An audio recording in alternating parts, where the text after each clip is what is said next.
El Señor, amados hermanos de estudiantes de la Escuela de Tespe, que el Señor les bendiga grandemente. Aquí estamos nuevamente, ¿verdad? Para participar entonces de más una clase, ¿verdad? La clase nueva, ¿verdad? De Eclesiología, ¿ya? La clase número 1 de esta materia, la cual vamos a estar estudiando, que tiene que ver, ¿verdad? Con la iglesia, bendito sea el nombre del Señor. Que el Señor les bendiga grandemente, que este estudio, ¿verdad? Venga a ser de gran bendición para cada uno de ustedes. Y le invito entonces que tomen su material, ¿verdad?, en la mano, su apostilla, ¿verdad?, que vamos a estar utilizando, y también la Biblia Sagrada, con la cual vamos a estar analizando entonces los textos bíblicos, ya, de la palabra del Señor. Y así vamos entonces sin demora a la página número 1, ¿verdad?, a nuestra introducción, viendo, ¿verdad?, y aprendiendo qué es lo que es la iglesia. Bendito sea el nombre del Señor. ¿Ya? Vamos entonces a la página número 1 para entrar ya en la introducción, ¿verdad?, de nuestro estudio de eclesiología. ¿Ya? Antes de pasar al estudio, ¿verdad?, quiero aclararles que la palabra eclesiología, ¿verdad?, es una palabra griega, ¿verdad? La palabra eclesia, ¿verdad?, quiere decir, ¿verdad?, iglesia, ¿ya? O llamados para afuera, ¿ya? Eso significa en el idioma griego, ¿verdad? La palabra eclesia quiere decir llamados para afuera, los llamados para afuera. Y logía, ¿verdad?, quiere decir estudio. Entonces, ¿verdad?, se le ha denominado, ¿verdad?, y se le ha dado este título, ¿verdad?, de eclesiología, que quiere decir, ¿verdad?, estudio de la iglesia. Muy bien, vamos entonces así al punto número 1, la iglesia, ¿ya? Página número 2 de nuestra apostilla, ¿verdad? Ahí entonces la página número 2, abra su material y vamos a estar ya entonces estudiando. Página número 2, la iglesia.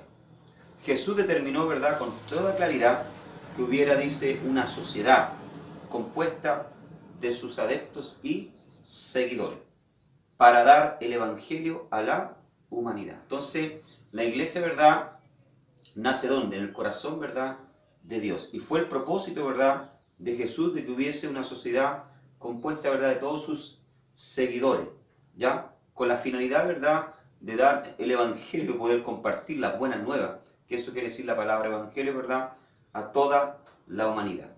Ejercer un ministerio en beneficio de ella y trabajar como Él lo hizo, para el engrandecimiento del reino de Dios. Entonces ese es el propósito, ¿verdad?, por el cual Jesús, ¿verdad?, funda y establece la iglesia. No preconizó, ¿verdad? Ya, la palabra preconizar quiere decir no defendió, ¿ya?, ni apoyó, ¿ya?, alguna organización alguna o plan para el gobierno o administración de esta sociedad. Vemos que Jesús, ¿verdad?, entonces no defendió, ¿verdad?, ni título de letrero de iglesia, ¿verdad?, ni sistema de lideranza, ¿ya?, o de organización de la iglesia, ¿ya?, sino que, ¿verdad?, Él se concentró e hizo algo mucho más grande que proporcionar organización. Él dio vida. Jesús formó la sociedad de sus discípulos, llamándolo para que se congregaran a su alrededor en su nombre. ¿Ya? Le comunicó a dicha sociedad, hasta donde le fue posible durante su ministerio en la tierra, su propia vida, su espíritu y su propósito. Prometió continuar impartiendo hasta el fin del mundo su vida a dicha sociedad, la iglesia, su gran don, obsequio a la iglesia. Podemos decir que el gran obsequio, ¿verdad?, que Jesús dejó para la iglesia fue su propia persona. Y Él prometió, ¿verdad?, entonces, estar con nosotros todos los días hasta el fin del mundo. Así lo vemos en Mateo, capítulo 28, versículo número 20. Vamos allá, Mateo capítulo 28, versículo número 20. ¿Ya? Mateo 28, verso 20, dice así: enseñándoles que guarden todas las cosas que os he mandado. Y he aquí, yo estoy con vosotros todos los días hasta el fin del mundo. Amén. ¿Ya? Entonces esa fue la promesa, ¿verdad?, de Jesús, estar con nosotros todos los días hasta el fin del mundo. Esa fue, la verdad, la preocupación de Jesús, de impartir a la iglesia más que un letrero, ¿verdad?, un hombre o una organización, ¿verdad? ¿Ya? Se preocupó, ¿verdad?, de impartirle su vida, su propósito, ya durante los 3 años y medio de ministerio que Jesús, ¿verdad?, ejerció aquí en la tierra. Amén.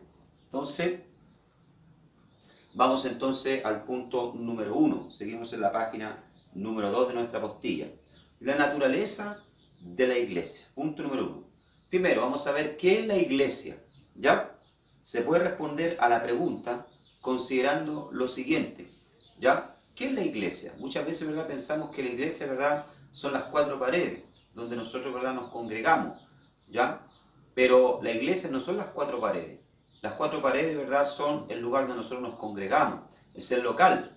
¿Ya? ¿Qué es la iglesia?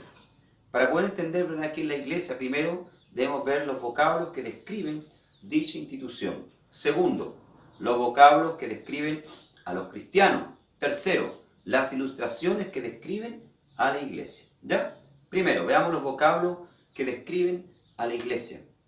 Encontramos distintos, ¿verdad?, vocablos en la escritura que describen a la iglesia en sí, ¿ya? Y qué es lo que es, ¿ya? Y cuál es su propósito, ¿ya? Vocablos que describen a la iglesia. El vocablo griego neotestamentario para describir la iglesia es eclesia. ¿Ya? Lo voy a escribir acá. ¿Ya? Es un vocablo griego. ¿Ya?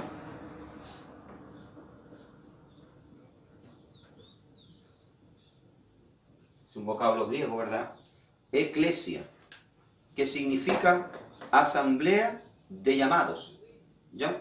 Eso significa entonces el vocablo griego eclesia, asamblea de llamados o llamados para afuera. Bendito sea el nombre del Señor. En este caso, ¿verdad?, nosotros fuimos llamados para afuera de qué? Para afuera del mundo, para servir, ¿verdad?, a Dios, apartarnos para el Señor. Todo aquel, ¿verdad?, que es llamado por el Señor es llamado para afuera, a ser parte de la iglesia. ¿Ya? Este término, ya de eclesia, se puede aplicar primero a todo el cuerpo cristiano de una ciudad. Yo puedo llamar de iglesia, ¿verdad?, a todo el cuerpo de cristianos de las distintas denominaciones cristianas, ¿verdad?, de una ciudad, las puedo llamar, ¿verdad?, en forma general de iglesia. Esto lo vemos en Hechos, capítulo 11, vamos allá, Hechos, capítulo 11, verso 22. Ya, cuando yo me refiero entonces a la iglesia, puedo referirme a todo, ¿verdad?, el conjunto, ¿verdad?, ya de cristianos de una ciudad. Hechos 11, 22. Y llegó la fama de estas cosas a oídos, dice, de la iglesia que estaba en Jerusalén. Y enviaron a Bernabé que fuese hasta Antioquía. O sea, llegó la noticia de lo que Dios estaba haciendo en medio, ¿verdad?, de los gentiles. Bendito sea el nombre del Señor, que se estaban convirtiendo en Antioquía, a oídos de la iglesia de Jerusalén. O sea, se está refiriendo, ¿verdad?, a todo el cuerpo de cristianos que vivían en la ciudad, ¿verdad?, de Jerusalén. No solamente, ¿verdad?, a un local específico, sino a todo el cuerpo de cristianos. Entonces, cuando se habla de iglesia, o se habla de iglesia, se puede estar refiriendo, ¿verdad?, a todo el cuerpo cristiano de una ciudad. ¿Ya? Cuando hablamos de iglesia, podemos también estar hablando, ¿verdad?, de una sola congregación. Ya, por ejemplo, la iglesia de acá de Quilpué, la iglesia, ¿verdad?, de Santiago, ya, la iglesia de, qué sé yo, de Rancagua, de Iquique, Asamblea de Dios de Iquique, ya. Cuando hablamos de iglesia podemos estar hablando, ¿verdad?, también de una sola congregación.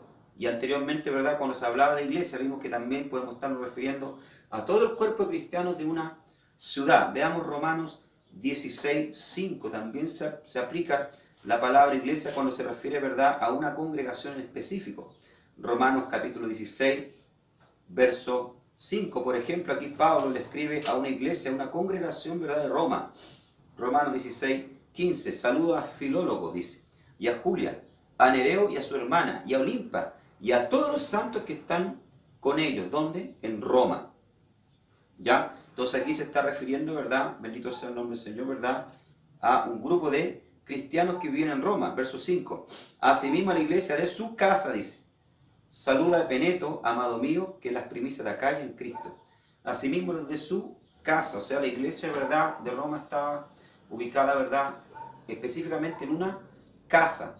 Lógicamente había más cristianos, ¿verdad? Pero vemos aquí, ¿verdad?, que el vocablo iglesia se puede aplicar también, ¿verdad?, a una sola congregación.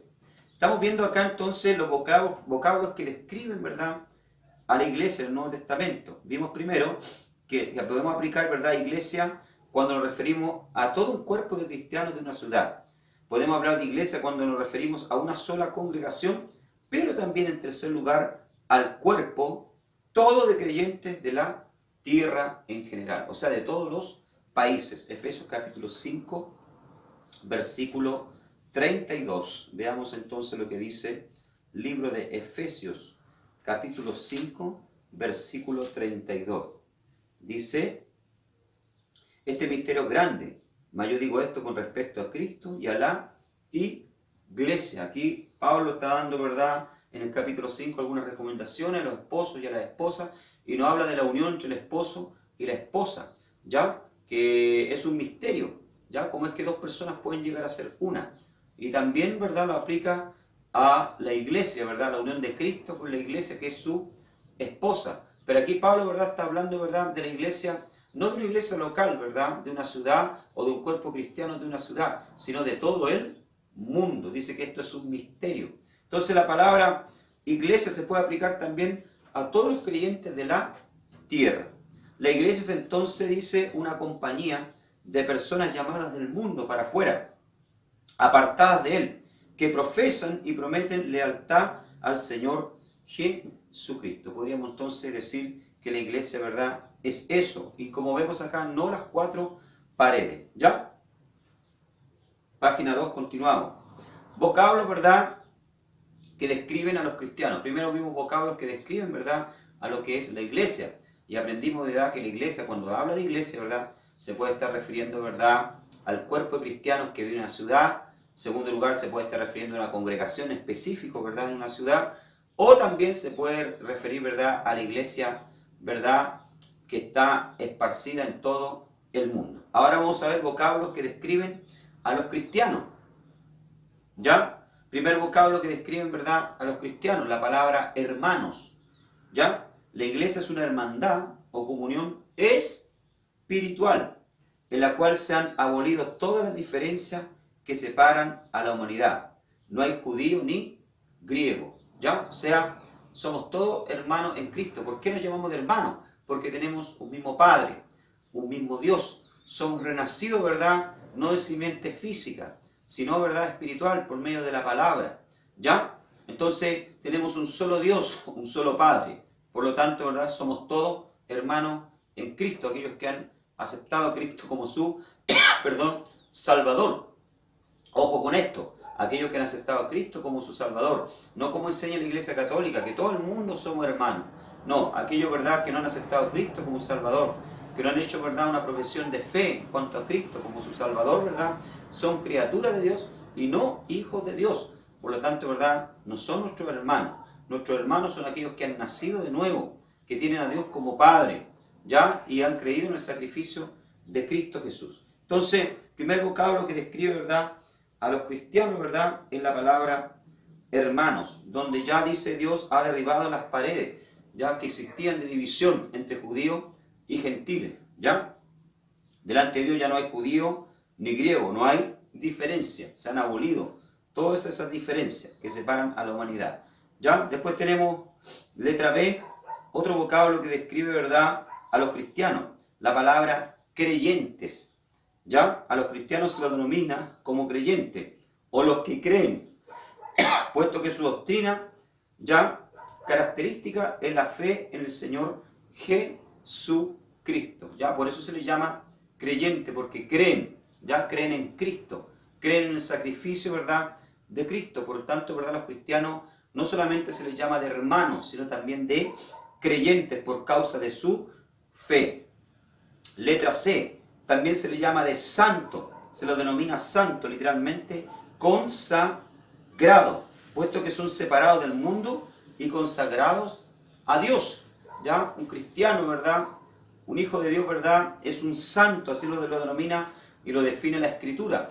A los santos, Pablo escribe, ¿verdad?, a los santos que están en Roma, a los santos, ¿verdad?, que están en Colosa. ¿Ya? Es cierto que pecamos, es cierto, ¿verdad?, que fallamos, pero Dios nos llama de santo. ¿Por qué? Porque hemos sido apartados, ¿verdad?, para el Señor. Ya hemos sido consagrados para Dios. Letra D. Otro vocablo que define a los cristianos. Escogidos. Se hace referencia a los creyentes con el vocablo escogido. puesto que Dios los ha escogido para realizar un ministerio importante y disfrutar de un glorioso destino. ¿Ya? Entonces también somos llamados, ¿verdad? Y conocidos como los escogidos. ¿Ya? El vocablo escogido, puesto que Dios nos ha escogido para realizar un ministerio importante y disfrutar de un glorioso destino. ¿Ya? El Señor de entre muchos, ¿verdad? En el mundo lo escogió a usted, me escogió a mí. Bendito sea el nombre del Señor. Me apartó, ¿verdad? Para ser su hijo, para hacer, ¿verdad? Su voluntad. Eso, ¿verdad? Es un motivo glorioso, es un motivo grande por el cual nosotros todos los días deberíamos, ¿verdad? Darle gracias a nuestro Padre, a nuestro Dios. ¿Ya? Tenemos otro vocablo que define, ¿verdad?, a los cristianos. Discípulos. Son discípulos puesto que están sometidos a una preparación espiritual bajo la dirección de maestros inspirados de Cristo.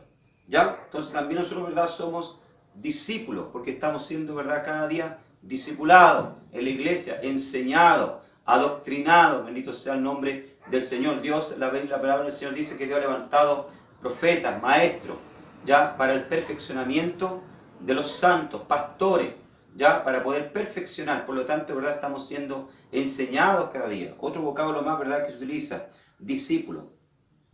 ¿Ya? Bendito sea el nombre del Señor. Vemos acá entonces otro vocablo, letra F, otro vocablo que define, ¿verdad?, a los hijos de Dios. Cristiano. Ya se les llama también de cristianos. Son cristianos puesto que su religión gira alrededor de la persona de Cristo. ¿Ya? Cristiano. ¿Por qué? Porque nosotros somos seguidores de Cristo. También somos conocidos, ¿verdad?, como cristianos. También letra G. Los del camino. Al principio de la iglesia los creyentes eran denominados con frecuencia los de este camino. Vamos a Hechos, capítulo 22, versículo 4. ¿Ya?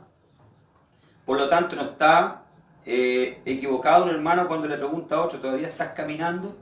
¿Ya? A mí me resultaba, ¿verdad?, es medio difícil de entender, ¿ya? Cuando yo recién llegué a la iglesia, y había un hermano, ¿verdad?, que me preguntaban si yo estaba caminando. Yo no entendía a qué se refería, ¿verdad?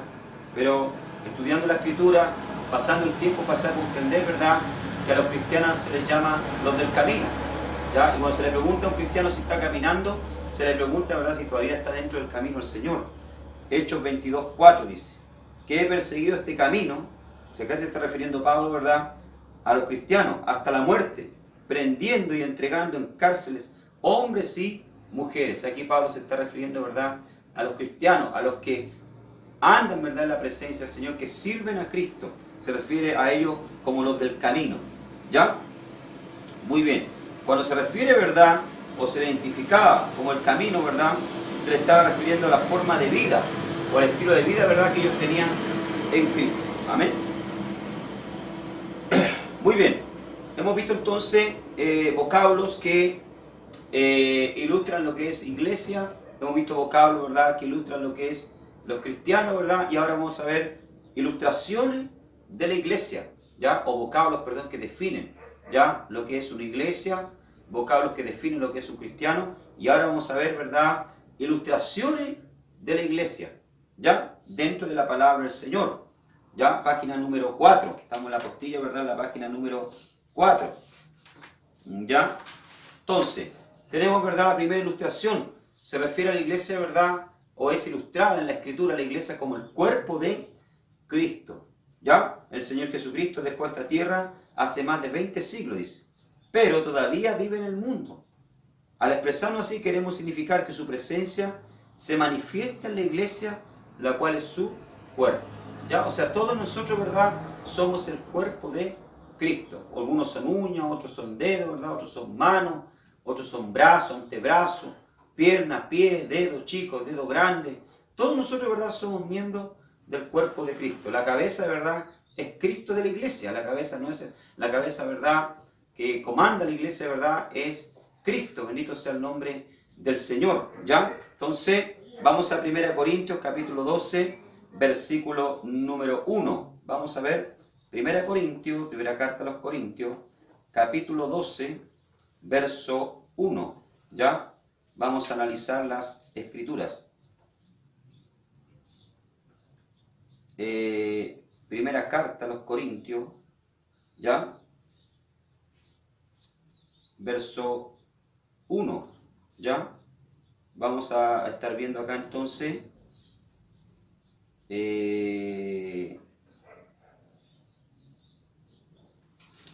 dice acá,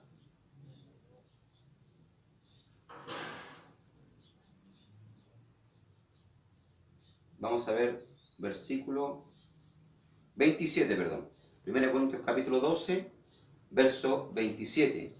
Pues vosotros, dice, soy el cuerpo de Cristo y miembro en parte. ¿Ya? Dice, pues vosotros sois el cuerpo de Cristo, dice. ¿Ya? Entonces aquí Pablo, ¿verdad? En el capítulo 12 habla acerca de los dones espirituales. ¿Ya? Y la función que cumple, ¿verdad? Cada don espiritual dentro, ¿verdad?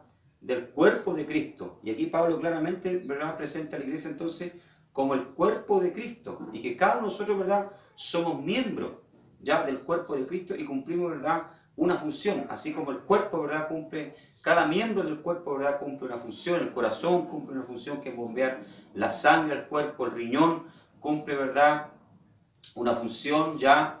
El estómago cumple otra función. Cada miembro, ¿verdad? Del cuerpo cumple una función. Lo mismo pasa, ¿verdad? Dentro de la iglesia. Entonces la primera ilustración, ¿verdad? Que tenemos, ¿ya? De la iglesia, ¿verdad? Es la ilustración del cuerpo de Cristo, donde nosotros, cada uno de nosotros somos miembros. Y todos los miembros, ¿verdad? Déjenme resaltar algo, ¿verdad? Son importantes. No hay un miembro, ¿verdad? Más importante que el otro.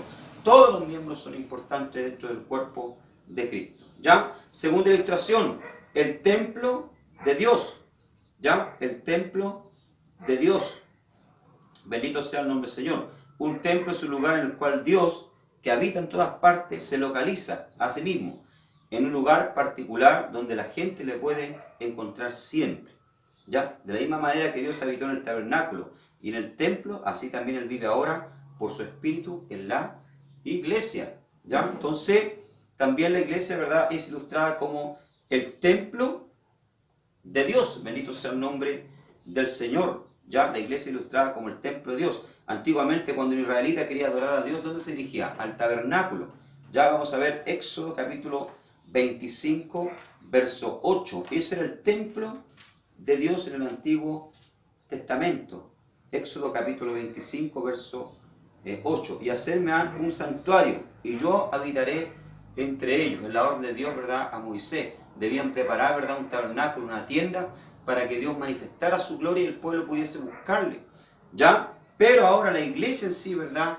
Todos nosotros, ¿verdad?, somos el templo de Dios. Por eso yo le decía en delante, ¿verdad?, que Dios, tenemos a veces un mal concepto de lo que es la iglesia. Pensamos que la iglesia, ¿verdad?, es las cuatro paredes. Y hay gente que se aferra, ¿verdad?, a las cuatro paredes, a los locales.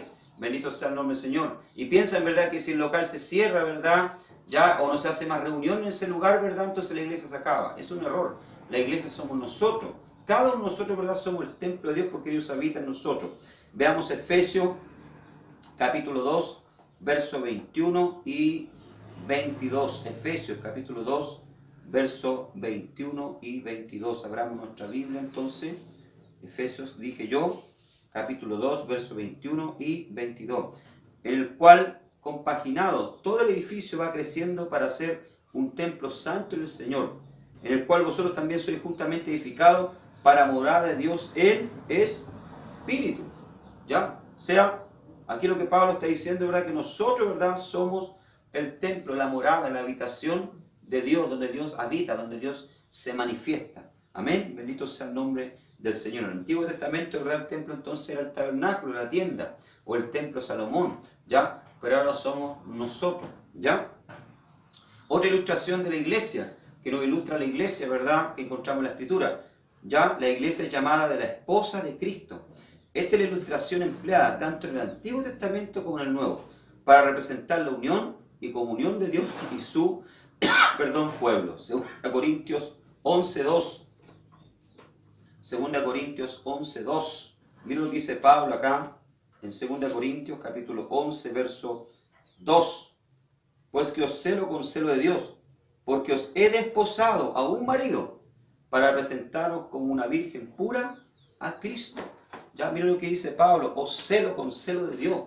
Pablo tenía celo por la iglesia que era la esposa de Cristo, la novia de Cristo, y que es la novia de Cristo, ¿verdad? la cuidaba para que se mantuviera pura, a fin de presentarla, ¿verdad?, como una novia, ¿verdad?, sin defecto, pura, santa, sin mancha, delante de la presencia del Señor, que es el esposo. Entonces, la esposa, ¿verdad?, de Cristo es la iglesia. Bendito sea el nombre del Señor, ¿ya? Y está ilustrada, ¿verdad?, ya la iglesia como la esposa del Cordero o la esposa de Cristo. ¿Ya? Entonces, hemos encontrado tres ilustraciones, ¿verdad?, que hacen referencia a la iglesia en la Escritura. Primero, el cuerpo de Cristo. Segundo, el templo de Dios. Y tercero, la esposa de Cristo. Todo esto ilustra en verdad lo que es la iglesia. Bendito sea el nombre del Señor. Muy bien, página número 4. Vamos a hablar un poquito acerca de la fundación de la iglesia. ¿Ya? La fundación de la iglesia, considerada en el sentido profético. Ya, primero, se describe Israel como una iglesia en el sentido de que se trataba de una nación llamada o convocada de entre otras naciones para que fuera sierva de Dios.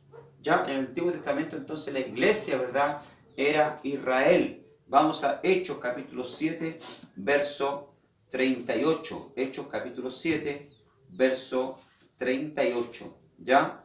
Bendito sea el nombre del Señor. Este es aquel que estuvo en la congregación, ya en el griego, ¿verdad?, o hebreo, ¿verdad?, esta palabra que dice congregación, ¿verdad?, ya es eclesia, en el desierto, con el ángel que le hablaba en el monte Sinaí, y con nuestros padres, y recibió las palabras de vida para darnos. Este es aquel que estuvo en la congregación en el desierto con el ángel. Está hablando ahí de Moisés, ya, que estuvo con la congregación, con la eclesia.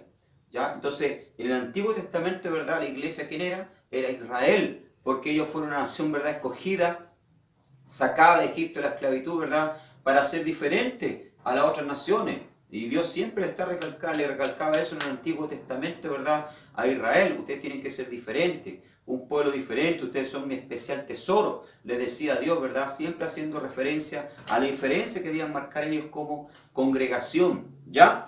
Dice acá, cuando el Antiguo Testamento fue traducido al griego, el vocablo congregación de Israel fue traducido por eclesia o la iglesia. Israel era entonces la congregación o la iglesia de Jehová. Después de su rechazo por la iglesia judía, Cristo predijo la fundación de una nueva congregación o iglesia, una institución divina que debe continuar su obra en la tierra. ¿Ya? Entonces, después del rechazo, ¿verdad?, de Israel, ¿ya?, hacia la persona de Cristo, ¿verdad?, entonces Dios instituye, ¿verdad?, o levanta una nueva iglesia, ¿verdad?, en la cual hacen parte también los gentiles, porque nosotros estábamos considerados, ¿verdad?, dentro de este plan, ¿ya?, del Señor. Es claro que Dios tenía planes, ¿verdad?, a través de Israel, de alcanzar a las otras naciones, ¿verdad?, ¿ya?, pero en el plan de Dios, en el corazón de Dios, ¿verdad?, estaba ese proyecto de levantar, ¿verdad?, a una nueva iglesia, en la cual los gentiles, ¿verdad?, viniesen a ser, ¿verdad?, parte. ¿Ya? Nosotros somos, ¿verdad?, la olivera silvestre, que fue injertada, ¿verdad?, en la oliva, ¿verdad?, verdadera, que es Israel. Bendito sea el nombre del Señor. Ahora, ojo, nosotros, ¿verdad?, esto no quiere decir que nosotros, ¿verdad?, hayamos sido injertados dentro de la olivera verdadera. No quiere decir que Dios, ¿verdad?, se olvidó o no tiene planes con Israel. Israel está dentro de los planes de Dios. Dios todavía tiene, ¿verdad?, promesas para Israel. Bendito sea el nombre del Señor. Nosotros no vinimos, ¿verdad?, a sustituir Israel. Ya los proyectos, los planes que Dios tiene con la iglesia son uno, y los proyectos y los planes que Dios tiene con Israel son otro. ¿Ya? Veamos en Mateo capítulo 16, verso 18. Vamos allá. Mateo capítulo 16, verso 18. ¿Ya? Dice acá, mas yo también te digo que tú eres Pedro, y sobre esta piedra edificaré mi iglesia, y las puertas del infierno no prevalecerán contra ella. Entonces aquí Cristo, ¿verdad?, está instituyendo, ¿verdad?, la iglesia. Yo te digo que tú eres Pedro. En una oportunidad Jesús aquí, ¿verdad?, en este pasaje pregunta, ¿qué dicen los hombres que es el Hijo del Hombre? ¿Qué dicen las personas? Ya, unos dicen que tú eres Elías, otros Jeremías, ya, otros de los profetas, ya, y Pedro, ¿verdad?, inspirado por el Espíritu Santo, entonces dice, tú eres el Cristo, el Hijo del Dios viviente. El Cristo, la palabra Cristo quiere decir, ¿verdad?, el ungido de Dios. Bendito sea el nombre del Señor. Tú eres el Cristo, el ungido, ¿ya? Y Jesús, ¿verdad?, inmediatamente se percata entonces que esta respuesta de Pedro, ¿verdad?, no venía de él, sino que venía inspirada totalmente, ¿verdad?, por Dios. una inspiración divina que recibió Pedro en aquel momento, ¿verdad? Y Jesús le dice, de cierto te digo, ¿verdad, Pedro? Que esto no te lo reveló carne ni sangre, sino mi Padre que está en los cielos, ¿verdad? Jesús reconoce que lo que Pedro había hablado, ¿verdad?, era una inspiración divina. Y te digo, ¿verdad?, como dice acá en el versículo número 18 del capítulo 16, ¿ya? Mas yo también te digo que tú eres Pedro, y sobre esta piedra edificaré mi iglesia. Aquí donde los católicos, ¿verdad?, tienen un problema grande, porque dicen, ¿verdad?, que el primer papa y el fundamento de la iglesia es Pedro, ¿ya? Y no puede ser. Jesús no podía edificar, ¿verdad?, su iglesia sobre un hombre, ¿verdad?, que más tarde, más adelante, iba a negar a Jesús, ¿verdad?, durante 3 veces. Un hombre, ¿verdad?, que tenía debilidad y que era pecador. Lo que Jesús está diciendo acá, ¿verdad?, tú eres Pedro, esta pequeña piedra, ¿ya?, o esta roca. Sobre esta verdad que tú acabas de decir, Pedro, ¿verdad?, yo edificaré mi iglesia. Cuando Cristo, ¿verdad?, cuando Pedro dice, tú eres el Cristo, el Hijo del Dios viviente. Sobre esta verdad que Pedro, ¿verdad?, declara, entonces, ¿verdad?, la iglesia iba a ser, ¿verdad?, edificada. La iglesia tiene que estar edificada en Cristo. No puede estar edificada, ¿verdad?, en hombre. Porque si la iglesia hubiese estado edificada en hombre, entonces la iglesia no hubiera soportado y no hubiera soportado más de 2000 años, ¿verdad?, ya de antigüedad y de persecuciones. Bendito sea el nombre del Señor. Por lo tanto, ¿verdad?, lo que Jesús le está diciendo aquí a Pedro, ¿verdad?, que sobre esa verdad que él está declarando, ¿verdad?, él iba a edificar, ¿verdad?, la iglesia. Cristo, ¿verdad?, es el fundamento de la iglesia. Bendito sea el nombre del Señor. Aquí se funda entonces la iglesia. Esta es la iglesia de Cristo que comenzó a existir, ¿cuándo? En el día de Pentecostés, aproximadamente en el año 33 después de Cristo. Considerada en sentido histórico, dice, la iglesia de Cristo nació como está el día de Pentecostés, cuando fue consagrada por la unción del Espíritu Santo. De la misma manera que el tabernáculo fue construido y luego consagrado por él descendiendo la gloria divina en Éxodo 40:34, así también los primeros miembros de la iglesia se congregaron en el aposento alto y se consagraron en calidad de iglesia mediante el descenso del Espíritu Santo. Es probable que los primeros creyentes que vivieron este acontecimiento del retorno, vieran en este acontecimiento, ¿verdad?, el retorno de la gloria de Jehová, que hacía mucho que había partido el templo y cuya ausencia fue lamentada por algunos de los rabí. ¿Ya? Entonces, amados hermanos, ¿verdad?, ¿cuándo nace la iglesia? ¿Ya? La iglesia nace en Hechos capítulo 2, cuando vino, ¿verdad?, el Espíritu Santo en el aposento alto. Ahí nace, ¿verdad?, ahí parte la iglesia. Es lógico que la iglesia es un proyecto que estaba en el corazón de Dios mucho antes de la fundación, ¿verdad?, del mundo. Pero la iglesia en sí nace en el día de Pentecostés. Otra cosa importante, la iglesia no nace en Roma, como enseñan, ¿verdad?, a la iglesia católica. No, la iglesia nace en Jerusalén, en Hechos capítulo 2, en el día de Pentecostés. Amén. Página número 5. ¿Ya? Página número 5. Los miembros de la iglesia, página 5. Vamos entonces a hablar un poquito de los miembros de la iglesia. El Nuevo Testamento expone las condiciones siguientes para ser miembro. ¿Ya? ¿Cuáles son las condiciones entonces para ser miembro de una iglesia? Ya hoy en día la iglesia, ¿verdad?, agrega muchas otras, ¿verdad?, ¿cuánto se llama? Ítems, ¿verdad?, para ser miembro de la iglesia, ser diezmista, ya, usar cierto tipo de ropa, ya, bendito sea el nombre del Señor, cumplir con ciertos otros requisitos. Pero vemos acá, ¿verdad?, que en el Nuevo Testamento, ¿verdad?, vamos a ver bíblicamente cuáles eran los requisitos para poder ser miembro de la iglesia del Señor. Primero, fe implícita en el Evangelio y una confianza sincera en Cristo como el único Salvador divino. Ya lo vemos en Hechos capítulo 16, verso 31, cuando el carcelero le pregunta, ¿verdad?, al apóstol, ¿qué debo hacer para ser salvo? Y él le responde, cree en el Señor Jesucristo y serás salvo tú y toda tu casa. O sea, fe implícita ¿en quién? En el Señor Jesucristo. Cree en el Señor Jesucristo y serás salvo tú y tu casa. O sea, esto es lo primero, ¿ya? Para una persona ser miembro, tornarse miembro de la iglesia, ¿verdad?, no tiene que cumplir con otro requisito externo, sino simplemente creer en Jesucristo. Sumisión, segundo, al bautismo en agua, como testimonio simbólico de la fe en Cristo y confesión verbal de fe. ¿Ya? Segundo, sumisión al bautismo en las aguas. Una vez que el carcelero, ¿verdad?, creyó, dice la palabra del Señor, luego fueron bautizados él y toda su casa, toda su familia. O sea, primero la persona, ¿verdad?, creía en Cristo, ¿ya? Creía en el Señor, ¿verdad? Luego, ¿verdad?, era entonces bautizado en las aguas, ¿ya? Y confesión verbal de la fe en Cristo. Romanos capítulo 10, vamos allá. Romanos capítulo 10, verso 9 al 10. Romanos 10, 9 al 10, ¿ya? Romanos capítulo 10, verso 9 al 10 dice que si confesares con tu boca al Señor Jesús y creyeres en tu corazón que Dios le levantó a los muertos, serás entonces salvo. Porque con el corazón se cree para justicia, mas con la boca se hace confesión para salvación.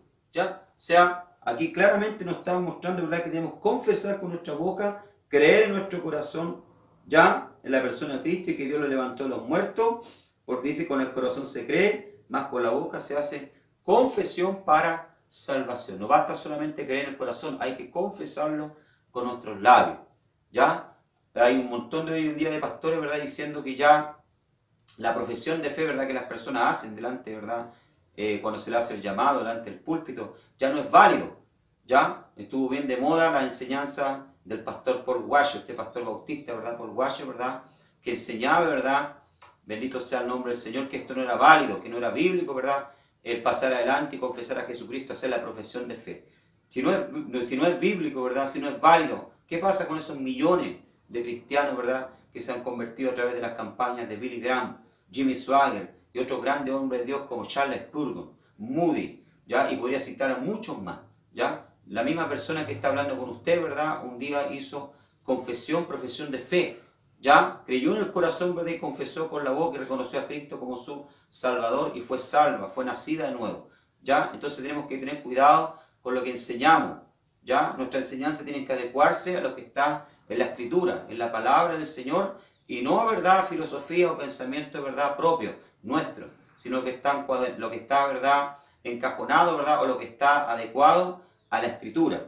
Ya la Escritura nos dice, ¿verdad?, que debemos creer en nuestro corazón, y no solo creer, sino también confesar con nuestros labios. Estos son los requisitos básicos para poder ser miembro en la iglesia, ¿verdad?, del Nuevo Testamento. Ya, primero creer de todo corazón, confesar con la boca, ¿ya? Y practicar el bautismo, ¿ya? Quizás sería más correcto escribir la sumisión al bautismo en agua como característica de ser miembro de la iglesia, ¿ya? Entonces, ojo con esto. Esto es importante. Aquí no se trata, ¿verdad?, de sentir. Yo he escuchado a muchos cristianos decir, yo no me bautizo porque no siento. No se trata de sentir. El bautismo, ¿verdad?, es una ordenanza bíblica.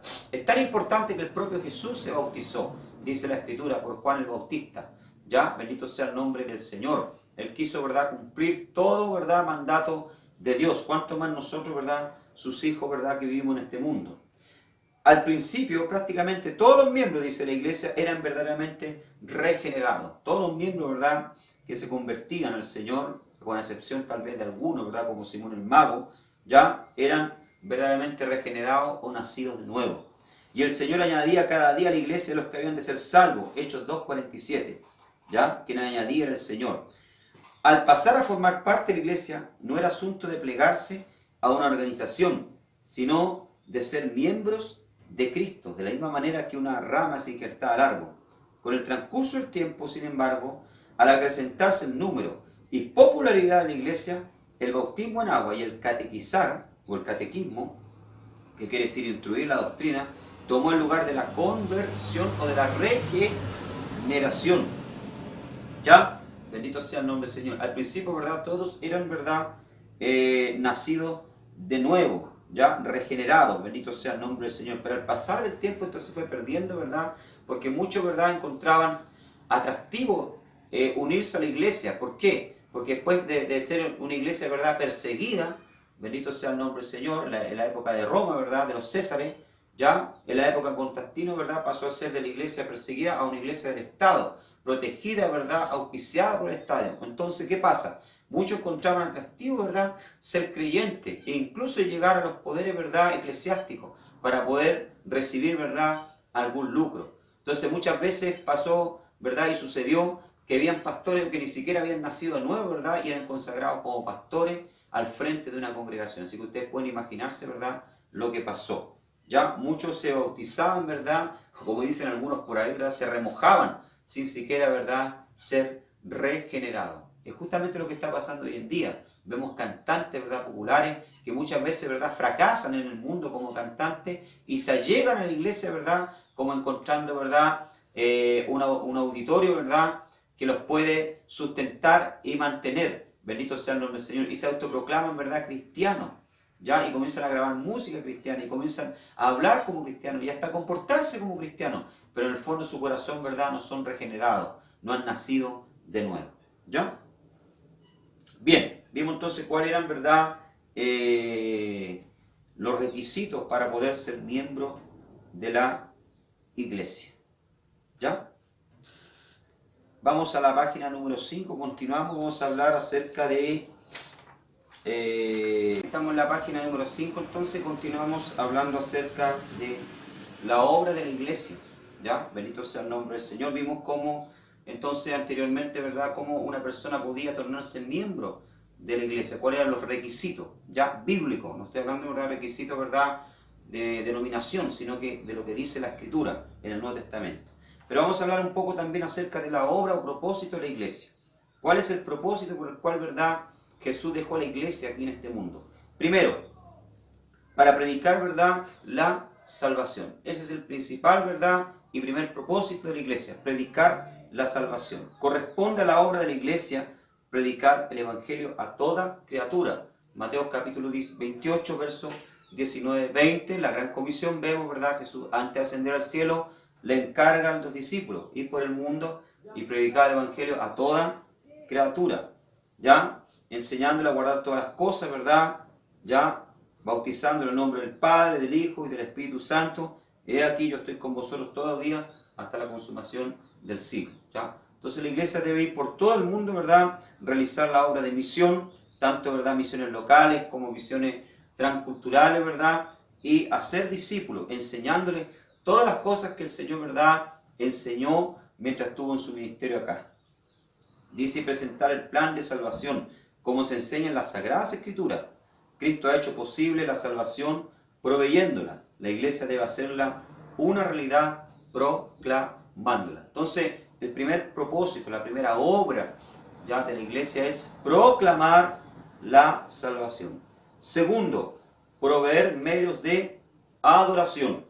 Israel poseyó un sistema divinamente designado de adoración, por medio del cual se acercó a Dios con todas las necesidades y crisis de la vida. La iglesia, por lo tanto, debe ser una casa de adoración, oración y testimonio. ¿Ya? Ahí donde nosotros, ¿verdad?, le proveyemos, ¿verdad?, a los nuevos convertidos, entonces, a los hermanos, un lugar para adorar. Proveemos local, proveemos un coro, ¿verdad?, con himnos, qué sé yo, con cánticos, ¿ya?, espirituales, momentos de oración, ¿verdad?, dentro de la liturgia del culto, ¿verdad?, hay momentos de adoración, hay momentos de oración, hay momentos, ¿verdad?, de testimonio. Entonces, le proveemos, ¿verdad?, los medios de adoración. Esta es la función y el propósito de la iglesia. Primero, predicar la salvación. Segundo, proveerle a los cristianos, a los nuevos convertidos, ¿verdad?, un medio de adoración. Y tercero, proporcionar comunión religiosa, dice. El hombre es un ser social, anhela comunión y amistad. Se reúne naturalmente con aquellos que comparten sus mismos intereses. La iglesia proporciona una comunión basada en la paternidad de Dios y el señorío de Cristo. Es una buena hermandad compuesta de aquellos que comparten una experiencia espiritual en común. La cordialidad de la comunión era una de las características sobresalientes de la iglesia primitiva. Veamos, Hechos capítulo 2, verso 46, dice: y perseveraban unánimes cada día en el templo, partiendo el pan en las casas.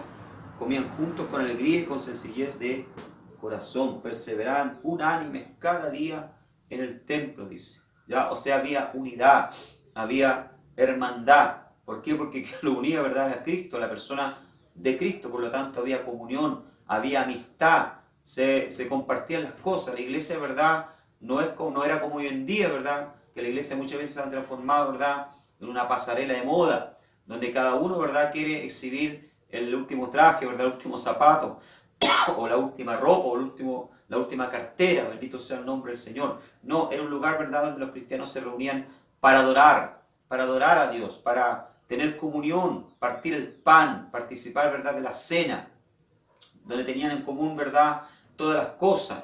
Ya no se reunían ni para hablar mal del pastor, no se reunían, ¿verdad?, para pelear, ¿verdad?, por cosas, ¿verdad?, insignificantes, como por qué el pastor pintó, ¿verdad?, en la iglesia de ese color, o por qué colocó esa cortina.